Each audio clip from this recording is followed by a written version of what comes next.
Name देवा दिली क्रोध काम पाहिन ते पाय जो वरिये दृष्टीधाय एक सरे केला नेम देवा दिले क्रोध काम तुका म्हणी म्हणे तुका म्हणी म्हणे हिची संकल्प वाहणे एक सरी केला नेम देवा दिली क्रोध काम नमो ज्ञानेश्वरा नमो ज्ञानेश्वरा नमो ज्ञानेश्वरा नमो ज्ञानेश्वरा नमो ज्ञानेश्वरा नमो ज्ञानेश्वरा नमो ज्ञानेश्वरा नमो ज्ञानेश्वरा निवृत्ती उदार सोपान देवा निवृत्ती उदार सोपान देवा निवृत्ती उदार सोपान देवा मुक्ताबाई नमो त्रिभुवन पावनी मुक्ताबाई नमो त्रिभुवन पावनी नमो त्रिभुवन पावनी मुक्ताबाई नमो त्रिभुवन पावनी जननी देवाची त्रय जननी देवाची जननी देवाची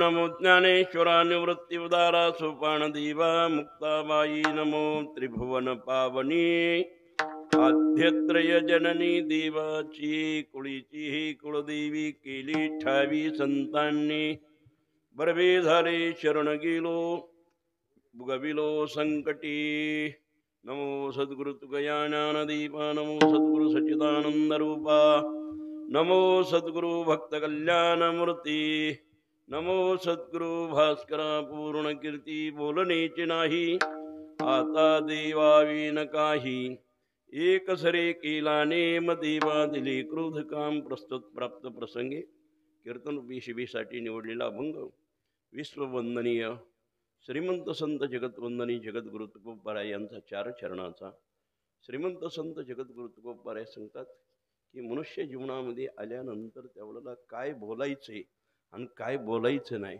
याच्याविषयी असणारं त्यावेळेला जगद्गुरु तुकाराम महाराजांनी एक सुंदर असणारी मीमांसा मांडलेली आपल्या या देवदहिपोळी गावामध्ये गेली अनेक 17 वर्षापासून चालत आलेला हा अखंड हरिनाम सप्ताह महालक्ष्मी आई साहेब यांच्या दरबारामध्ये असणारा हा कार्यक्रम संपन्न होतोय.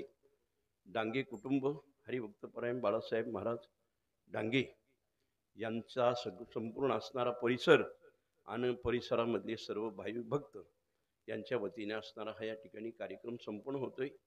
सुंदर असणारा कार्यक्रम संपन्न झालेला आहे. श्रीमद भागवत कथा संत चरित्र असणारा त्यावेळेला चालेले ग्रंथराज ज्ञानेश्वरी पारायण आदी करून असणारे सर्व धार्मिक ग्रंथ असणारे त्यावेळेला या ठिकाणी संपन्न होतं. हरिभक्तपरायण उद्धव महाराज यांच्या नियोजनाखाली आणि सर्व महाराज मंडळी माणिक महाराज आहे महाराज मंडळी सर्व महाराज मंडळी आमचे शंकर महाराज माझेच नावकरी असणारे तेवढं आहे मृदंग सम्राट सर्व मंडळी आहेत. आणि इकडे असणारे आमचे सहकारी पायकू पाठीशी गातीला आपण पुढा राहिला ध्वजस्तंभावरी वानर तू मूर्तिमंत शंकरू सारथी सारंग धरू अर्जुनशी गण गाथा हे आपले ज्ञानेश्वरी कंठस्थ असणारे हरिभक्तपरायण विनोद महाराज आहे. या ठिकाणी कार्यक्रम असणारा संपन्न होतोय. मोठ्या थाटामाटामध्ये असणारा कार्यक्रम चाललेला आहे. आम्हाला महाराष्ट्रामध्ये पहिला असणारा तेवढ्याला प्रसारित करणारे आमचे बाळासाहेब महाराज डांगे यांनी आम्हाला महाराष्ट्राच्या कान्याकोपऱ्यामध्ये नेलं. वास्तविक पाहिलं तर आमचं यूट्यूबला कुठं काही कीर्तन नव्हतं आणि लोकांना आमची साधी कीर्तन म्हणल्यानंतर यूट्यूबला आम्ही काही यूट्यूब एवढे गाजलेले नाही, परंतु त्यांनी महाराष्ट्राच्या कान्याकोपऱ्यामध्ये नेलं. पण असंख्य लोकांनी मात्र त्याला प्रतिसाद दिला आणि ती कीर्तन असणाऱ्या तेवढ्याला पाहिली साटगावमध्ये परत देवदहिपळमध्ये आणि हे या ठिकाणी अनेक ठिकाणी असो कार्यक्रम तेवढ्याला मोठ्या थाटामाटामध्ये चाललेला आहे. संपूर्ण चालय पण अचानक असणारं तेवढं थोडं विघ्न आलेलं आहे.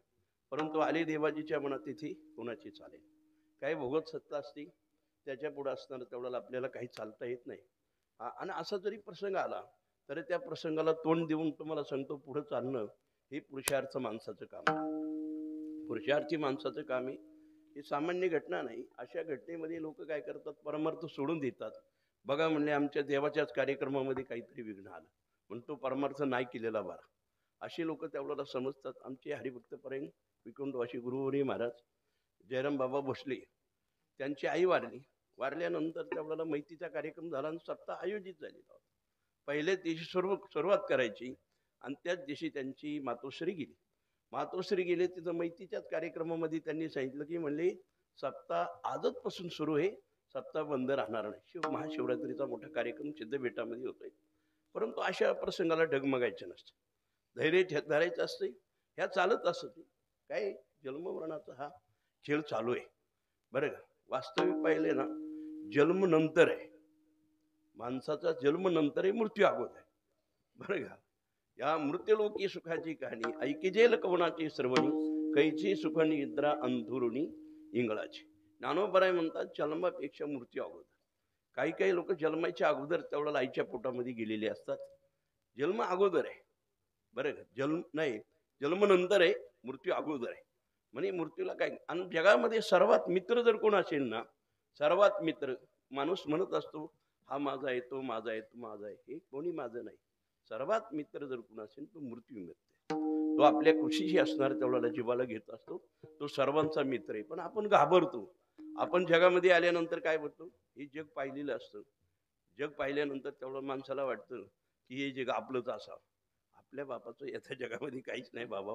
हे ईश्वराने आपल्याला 4 दिवस या जगामध्ये वावरण्यासाठी दिलेले. तेवढं दिवस असणार तेवढ्याला खेळ खेळायचा. आणि ज्या दिवशी आपला खेळाचा डाव संपला त्या दिवशी आपला डाव मोडायचा, निघून जायचं. विठ्ठल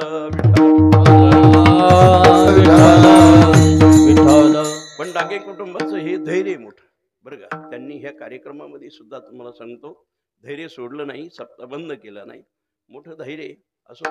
आणि देवाचा कार्यक्रमी परंपरेगत असणारा त्यावेळेला आईच्या स्मरणार्थ असणारा हा कार्यक्रम चालू आहे. आणि त्या कार्यक्रमामध्ये ही असणारी सेवा आहे. श्रीमंत संत जगद्गुरु तुकाराम महाराजांचा 4 शरणाचा सुंदर असणारा अभंग सेवेसाठी निवडलेला आहे. जगद्गुरु तुकोबाराय म्हणतात माझ्या जीवनामध्ये बोलण्याची नाही आता देवाविने काही. मी देवा व्यतिरिक्त असणारा त्यावेळेला जीवनामध्ये काही बोलणार नाही. माझ्या जीवनामध्ये मी असणारा नेम केला. काय नेम केला, एक सरी केला नेम. माझ्या जीवनामध्ये जे षडविकार आहे, काम क्रोध असतं, हे परमात्म्याला वाहून टाकले. हा, पण आता काय करणार, पाहेन ते पाय, परमात्म्याचा असणारा पाय पाहणार.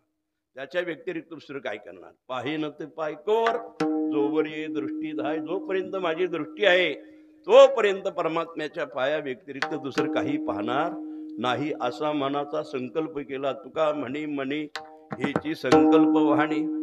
बघा जगद्गुरु तुकोबारायांनी या अभंगामधून तेवढ्याला बोलण्याची मीमांसा मांडली, अत्यंत सुंदर मांडली.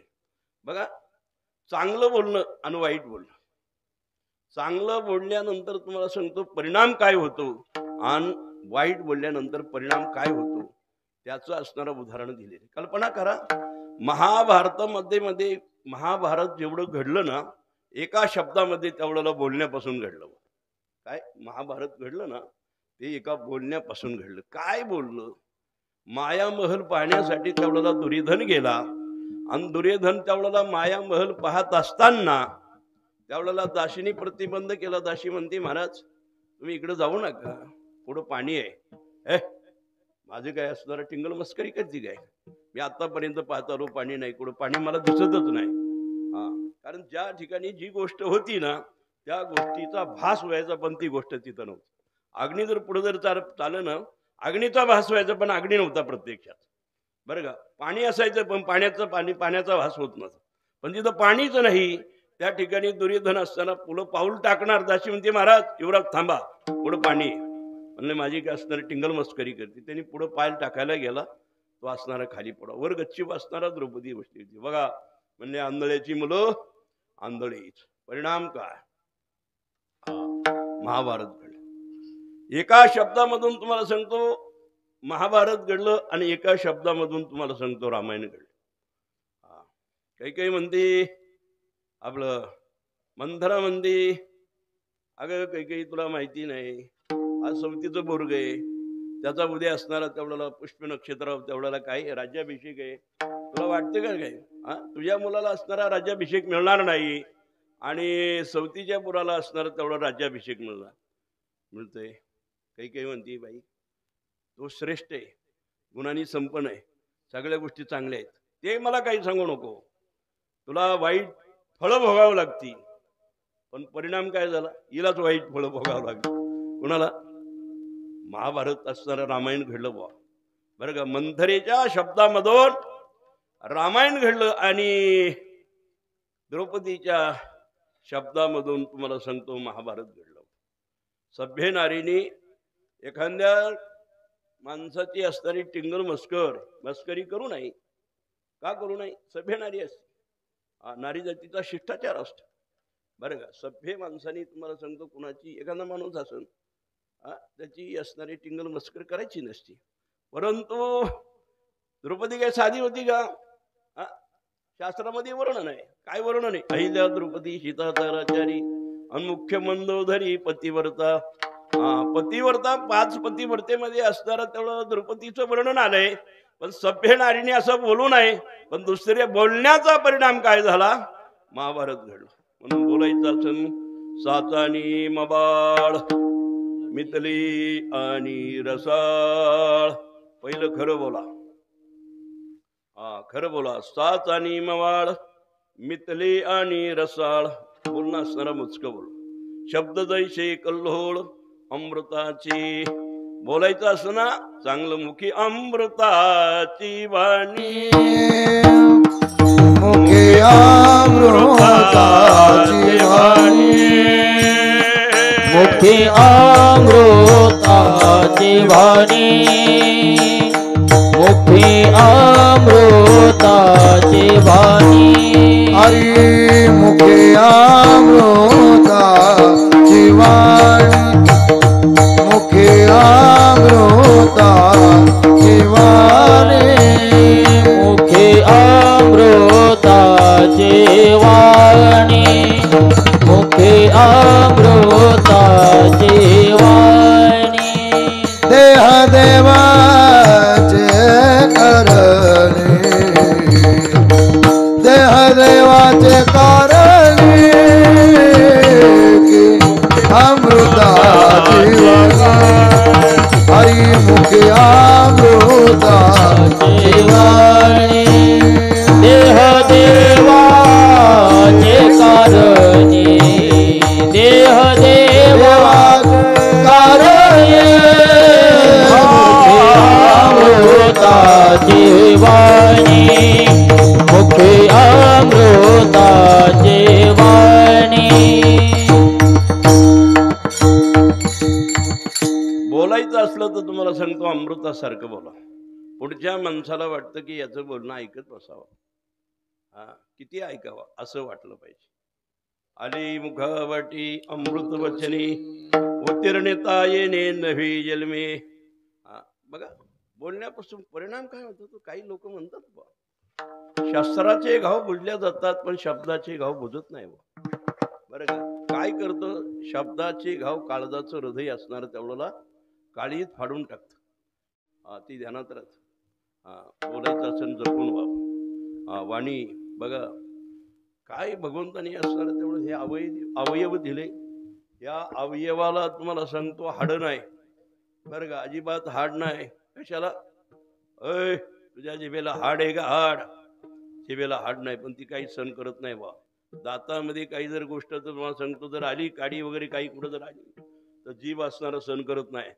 ती सारखी वळवळ करते. ती दातातली काडी असेल काय असेल भाजी गुंतलेली असेल ना ती काढण्याचा प्रयत्न करते. म्हणजे वाईट गोष्ट तिला सहन होत नाही. मग वाईट गोष्ट बोलावं तरी का? म्हणून वाईट गोष्ट कधी बोलू नये.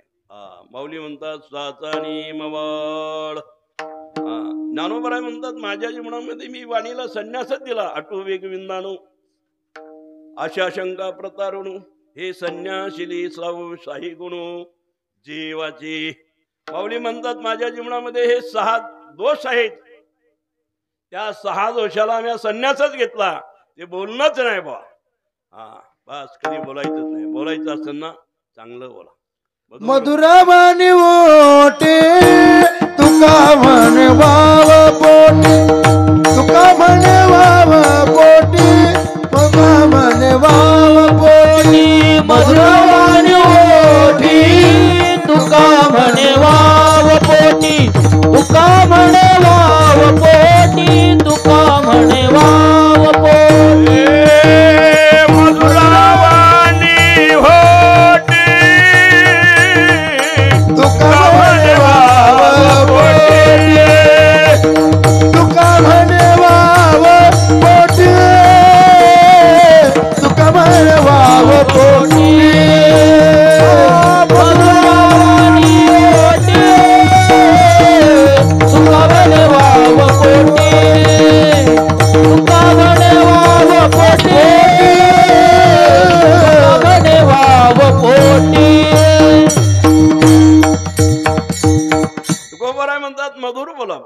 मधुरावाणी होती आणि तुका म्हणे वाव पोटी. मग कसं बोलायचं?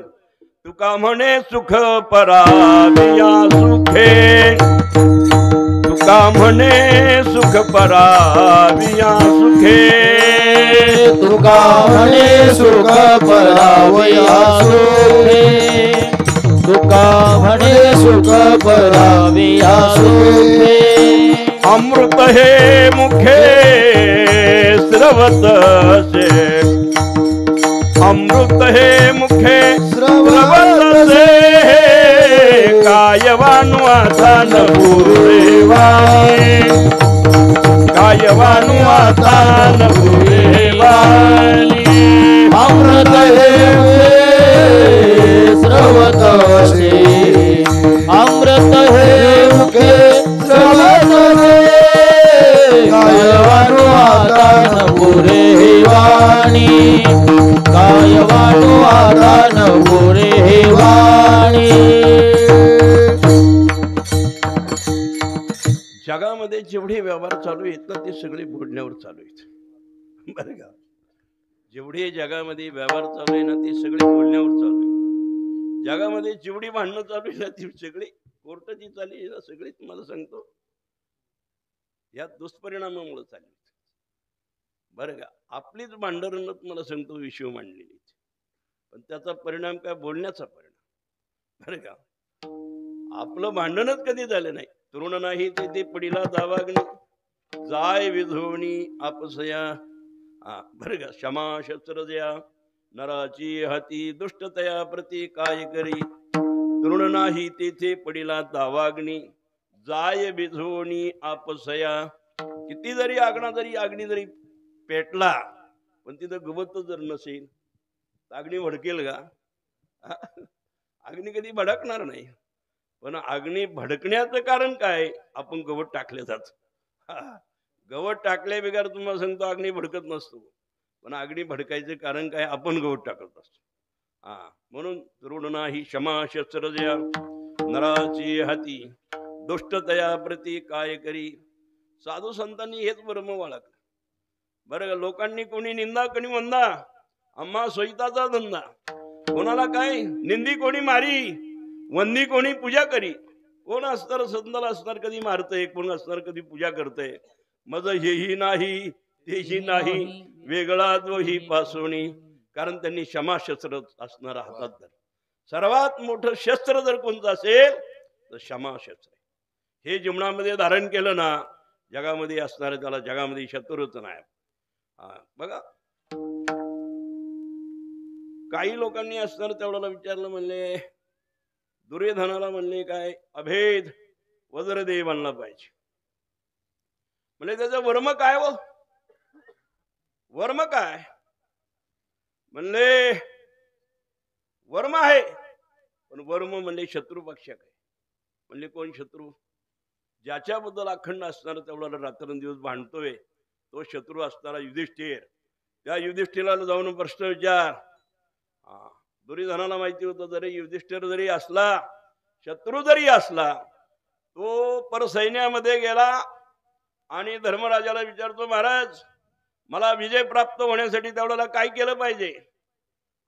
आयुष्यभर वैरे चालय, आयुष्यभर भांडण चालय, आयुष्यभर सत्तेसाठी तुम्हाला सांगतो धडपड चालू आहे. त्यावेळेला धर्मराजा सांगतो काय नाही म्हणले, तुझ्या आईला जाऊन विचार. आईला जाऊन जर विचारलं ना, त्यावेळेला तू वज्रदेवी बनण्याची ताकद मात्र तिच्यामध्ये आहे. बरं का? शत्रूला सल्ला विचारतोय म्हणून तेव्हापासून काही तेवढं काही म्हण पडलेली. बरं का? कपटी मित्रापेक्षा दिलदार शत्रू बरावा. बरं का? कपटी मित्र आहे ना, कवा घातकरी सांगता येत नाही. कपटी मित्रापेक्षा दिलदार शत्रू बरा. शत्रू कामाला येतो. सांगितलं जा, आईला विचार. 99 भाव संपलेले आणि गेला. आईला विचार, आई मला विजय प्राप्त झाला पाहिजे. काय म्हणले? काय नाही म्हणले, एकच कारण आहे, जा गंगेवर जा आणि नग्न अवस्थेमध्ये स्नान करून ये.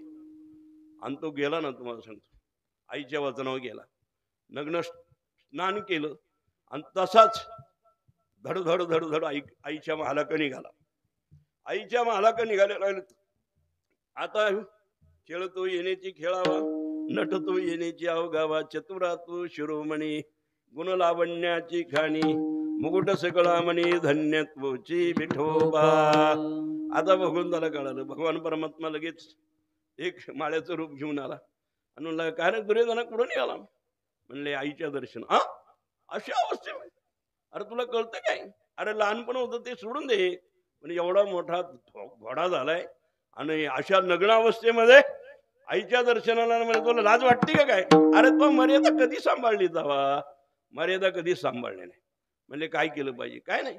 आता जवळच बगीचा होती आणि त्या बगीच्यातलं केळीचं पाणी घेतलं आणि कमरेला लावलं आणि गेला आईच्या पुढं. आई मी असणारा तेवढं आलोय. दुर्योधन. आईने असणाऱ्या डोळ्याची पट्टी बाहेर केली, वर केली. वर केल्यानंतर तेवढ्याला पाहिलं. आता तिथं तेच होतं बरं का. शिवभक्तीनी होती आणि ते कधी आयुष्यामध्ये डोळ्यांनी काही वाईट गोष्ट पाहिलीच नव्हती तिने. एवढं त्या डोळ्यामध्ये सामर्थ्य आलं होतं, तपश्चर्या एवढी शक्ती आली होती. हे एकदम जसा लाईटचा फोकस जावा तसा असणारा फोकस ते पडला. पडल्यानंतर पाहती, अर म्हणले काम गलत झालं म्हणे. अरे म्हणले माझी दृष्टी तुझ्या शरीरावर पडली ना, शरीर वज्रदेही बनन, या जगामध्ये कुणीच तुला मारणार नाही एवढी ताकद होती.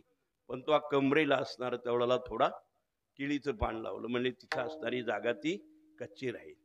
मला सांगायचं, शत्रूला सुद्धा सल्ला देणारा कोण होता? धर्मराजा. म्हणूनच त्याला असणार तेवढ्याला सुयोधन दुसरं नाव होतं. सुयोधन म्हणजे अजात शत्रू. कधी जीवनामध्ये त्याला शत्रू जन्माला आला नाही बरं का. त्याला म्हणतात क्षमा शस्त्र जया नराची हाती, अंधुष्टतया प्रति काय करी. बोलणं चांगलं बोलायचं बरं का. बोलायचं असलं चांगलं बोलायचं. खायचं असलं ना चांगलं खायचं बरं. वागायचं असलं चांगलं वागायचं. प्यायचं असलं चांगलं प्यायचं. जेणेकरून आपल्या शरीरावर दुष्परिणाम होणार नाही ते करायचं नाही. खायचं असलं चांगलं खावं, जेणेकरून शरीर वर्धन होईल अशा प्रकारचं खा का. पण काही गोष्टी अशा आहेत ज्या काहीच उपयोगाच्या नाही. त्या का म्हणून खावा? गुटखा का म्हणून खावा बरं का. मिश्री का म्हणून लावा. आता इथं तुम्ही महिला बसले म्हणून त्यांना सांगत नाही. एका बाईनी पंढरपुरामध्ये असेच गप्पा मारीत महिला बसल्या होत्या. एक बाई म्हणली, मला काय म्हणले संसाराच्या राड्यामध्ये म्हणले काय दान धर्म काय करायचं जमत नाही, म्हणून मी काय केली 10 किलोची मिश्री आणली आणि पंढरपूरच्या बायांना वाटायला. मग प्रत्येक बाईला दिसेल तिथं बचक भर तेवढा मिश्री द्यायची. व्हायला लोकांचं भजन नाही पूजन नाही का. आणि त्यांनी तोंडात भरायचा बकांदा आणि निघाल्या पुढं. अरे काय तुम्ही काय वाटताय, काय करताय काय? जेणेकरून तुमचं आरोग्य बिघडल अशा गोष्टी करू. बरं, शरीर मोलाचं आहे. शरीर मोलाचं आहे. शरीर तुम्हाला सांगतो या जगामध्ये मिळणार नाही बरं का. कोट्यावधी सुवर्ण दान जरी दिलं तर शरीराचा एक क्षण सुद्धा नाही निघाला. विठ्ठल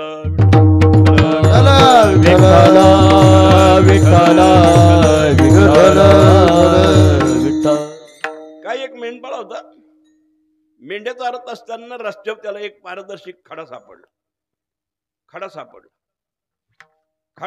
त्याने काय केलं, आपल्या आवडत्या मेंढीच्या गळ्यात बांधला. गळ्यात मेंढीच्या बांधल्यानंतर त्या रस्त्याने तुम्हाला सांगतो रत्न पारखी झालेला होता. त्या रत्न पारख्याने पाहिलं, अर हा खडा काही सामान्य नाही, हा जगात अनमोल असणारा रत्न आहे. त्या मेंढपाळाला विचारलं, का रे हा तो मेंढीच्या गळ्यामध्ये जो खडा बांधलेला आहे तो केवढ्याला देतो? त्याला काही माहितीच नव्हतं. तो म्हणला तुम्ही काय द्याल ते दे. तो म्हणला माझ्या तिजोरीमध्ये माझ्याकडे काहीच देण्यासाठी. मग कोट्यावधी रुपयाचा तो व्यवहार करत होता. माझ्या तिजोरीमध्ये त्या खड्याच्या मोबदल्यात देण्यासाठी. तो म्हणला कुठं मिळन? म्हणजे मोठ्या शहरामध्ये गेल्या, बीड सारख्या शहरामध्ये गेला. तिथं पाहिलं का बीड फिरला, पण तिथं जवाहरची मोठमोठांनी दुकानं होती, तिथंही त्या खाड्याची किंमत नाही. म्हणजे पुण्यासारख्या शहरामध्ये, पुण्यासारख्या शहर, आता पुणे तिथं काय होणं बरं का, म्हणत पडलेली पुणे तिथं काय होणं. पुण्यासारख्या शहरामध्ये गेला, पण पुण्याच्या शहरामध्ये सुद्धा त्या खड्याची किंमत झाली नाही. म्हणजे जायचं कुठं, म्हणले मुंबईला चला. मुंबईला गेले, तिथून पुढे जाऊ लागले, संपूर्ण जगाच्या बाजारामध्ये फिरले, पण त्या खड्याची किंमत होईना. खड्याची किंमत कळाली. म्हणलो जो खडा जगाच्या बाजारामध्ये विकल्या जात नाही, आता तो खडा मेंढीच्या गळ्यामध्ये बांधण्याच्या लायकीचा राहीन का, त्याला खड्याची किंमत कळाली. तसा अनमोल देह, आपल्या देहाची ज्याला किंमत कळाली, या जगाच्या बाजारामध्ये कुठं विकल्या जाणारा नाही, याची किंमत न होणारी आहे. आणि ती आपण तुम्हाला सांगतो विषयाच्या दारामध्ये जर घालवली, त्याच्यासारखा दुर्भाग्य या जगामध्ये कोणी नाहीये. म्हणून त्याला पश्चाताप झाला. एवढा मोठा अनमोल हिरा, पण आपल्याला त्याची ओळख नव्हती, आपण मेंढीच्या गळ्यात बांधलं. तसं आपल्याला आपल्या शरीराची किंमत नाही. आपल्याला रोग कोणतेच नाही, आपल्याला रोग येत ना आपण ओढवलेले. हे जे शरीरामध्ये आजार येत नाही ते आपण ओढवलेले, कारण आपल्या खाण्याचा दुष्परिणाम. म्हणून खाण्याचा दुष्परिणाम, खायचं असलं तर चांगलं खा, बोलायचं असलं तर चांगलं बोला, पाहायचं असलं तर चांगलं पहा, बरं का, वागायचं असलं तर चांगलं वागा. चांगलं वागण्याची वागणाराचीच किंमत आहे बा या जगामध्ये. चांगलं वागणाराची किंमत आहे. जे वाईट वागून किती मेले त्याची असणारी कुण्या गणना केली नाही, त्याचा कुण्या विचार केलाय. जाऊ द्या, अशी किती मेले, किती आले आणि किती मेले, त्याचा काय विचार करा. म्हणून बोलायचं असेल ना चांगलं.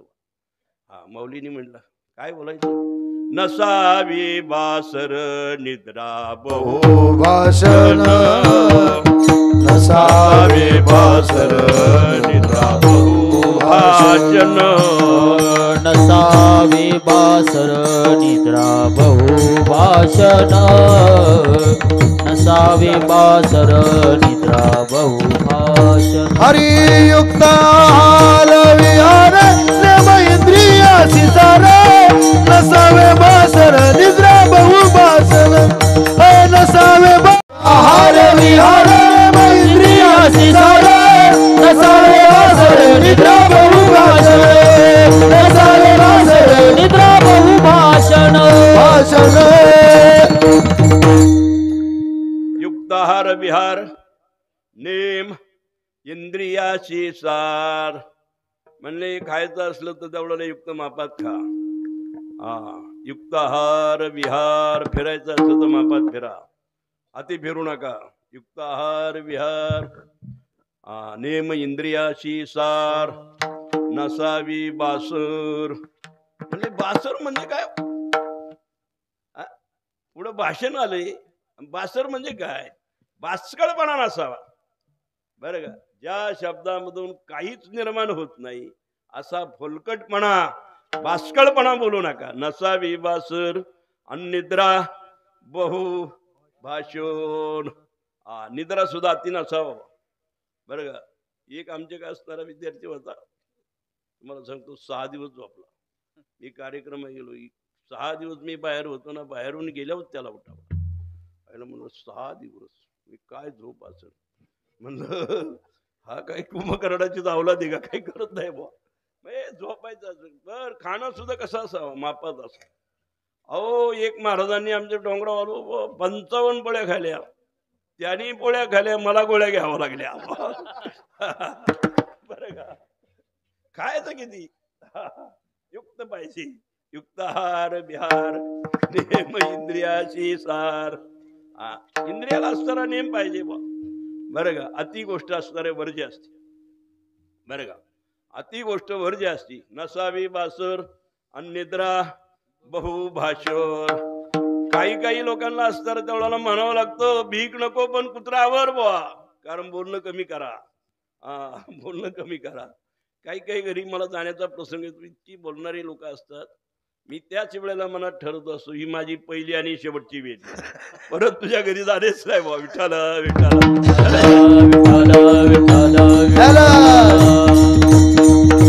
अति बोलणं नसावा, बरं का. बोलणं असावं.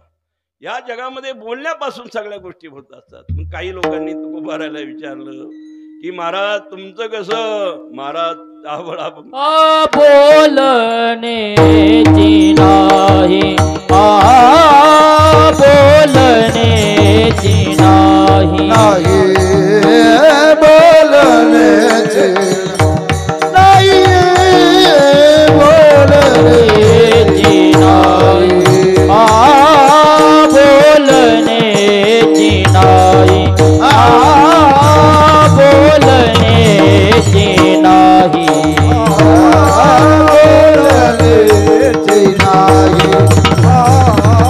बोलण्याची नाही आता देवा विन काही आता देवा विन काही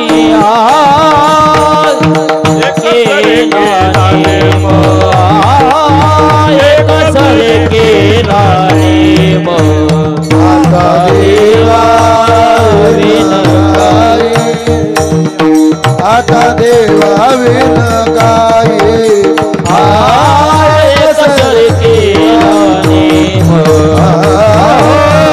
कसर केला नेम बोलण्याचे नाही आता देवा विन काही आता देवा विन काही आता देवा विन काही बोलण्याची नाही आता देवा विन काही देवा विन काही आता देवा विन काही काही संतांनी जीवनामध्ये नेमच केला, कोणाबरोबर काहीच बोलायचं नाही. बोलायचं असलं तर काय हरी बोला देता, हरी बोला घेता, हसता खेळता हरी बोला, हरी बोला भांडता, हरी बोला कांडता, उठता बैसता हरी बोला, हरी बोला जनी, हरी बोला विजनी, एका जनार्दनी हरी बोला. हरी हरी तुम्ही म्हणा रे सकळ, बोलावा विठ्ठल, पाहावा विठ्ठल, करावा करावा विठ्ठल जीव भावी. बोलावा विठ्ठल विठ्ठल, करावा विठ्ठल दिवे भावे, करावा विठ्ठल दिवे भावे. बोलावा विठ्ठल, बोलावा विठ्ठल, बोलावा विठ्ठल, करावा विठ्ठल, बोलावा विठ्ठल, बोलावा विठ्ठल, बोलावा विठ्ठल, करावा विठ्ठल.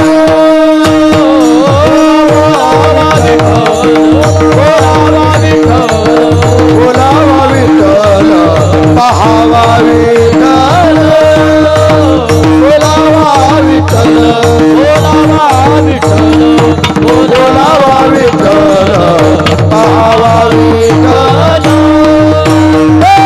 करावा विठ्ठल, करावा विठ्ठल जीव भावे.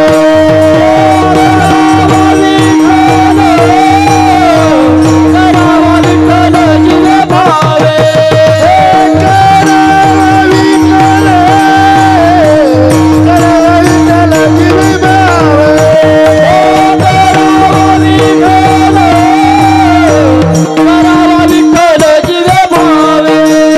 एने सोसे मना, एने सोसे मना, एने सोसे मना, आले हवा भारी. एने सोसे मना, एने सोसे मना, एने सोसे मना, आले हवा भारी. एने सोसे मना, एने सोसे मना, एने सोसे मना, आले हवा भारी. एने सोसे मना, एने सोसे मना, एने सोसे मना, आले हवा भारी.